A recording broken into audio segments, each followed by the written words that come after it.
আসসালামু আলাইকুম। কাল শুক্রবার যাব মাছ ধরতে। টিকিট হয়েছে, আজকের থেকে চার তৈরি হচ্ছে। এখানে আছে পাঙ্গাস মাছের টোপ, এটা স্পেশাল তৈরি করেছে, এটা বিভিন্ন উপকরণ দিয়ে। এখানে আছে মিষ্টির গাদ, এটা ফিড গুঁড়া, সাধারণ মুরগির যে ফিড হয় ব্রয়লারের সেটার গুঁড়ো। আর এইটা হলো স্পেশাল, শুধু কার্পু মাছ খাবে, এটার একটা টোপ তৈরি করা হয়েছে এটা আর কি। হ্যাঁ, আর এখানে আছে ফিডের গুঁড়ো, তারপরে আছে এটা হলো যেটাকে বলা হয় ছাতু, মানে এটা হলো মানে এটা হলো বুটের ছাতু, খাম্বিরা যাকে বলা হয়, মিষ্টি চাল, এটাও স্পেশালি তৈরি করছি। এখানে আরেকটা তৈরি আছে শুধু কাতলের জন্য, এটা মিষ্টি চাটটা কাতলের জন্য ব্যবহার হয় এটা। এখানে আছে এই আহ, এটা হলো মধু।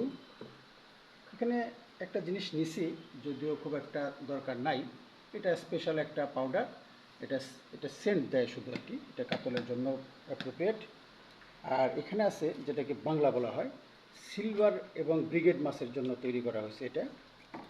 এখানে মিষ্টির গাছ, এটা ঘি, এখানে লাল কুড়ো, আর এইটা আছে মিক্সড চাল, অর্থাৎ এটাকে বিভিন্ন উপকরণ দিয়ে এটা পাউডার তৈরি করা হয়েছে। এই উপকরণগুলি আজকে নিচ্ছি, এই উপকরণ সবগুলি নিচ্ছি, কালকে ইনশাল্লাহ মাছ ধরতে যাচ্ছি। দোয়া করবেন সবাই।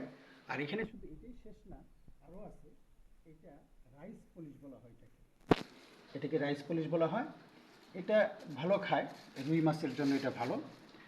আর কিছু আরও আছে যেগুলো স্পেশালি কিছু নিয়েছি, সেটা হলো কার্পু মাছের জন্য এই একটা চাট তৈরি করা হয়েছে, এটা শুধু কার্পু মাছের জন্য। এই আরও কিছু উপকরণ আছে। ইনশাল্লাহ কালকে যাচ্ছি মাছ ধরার জন্য, আপনারা সবাই দোয়া করবেন। আল্লাহ হাফেজ।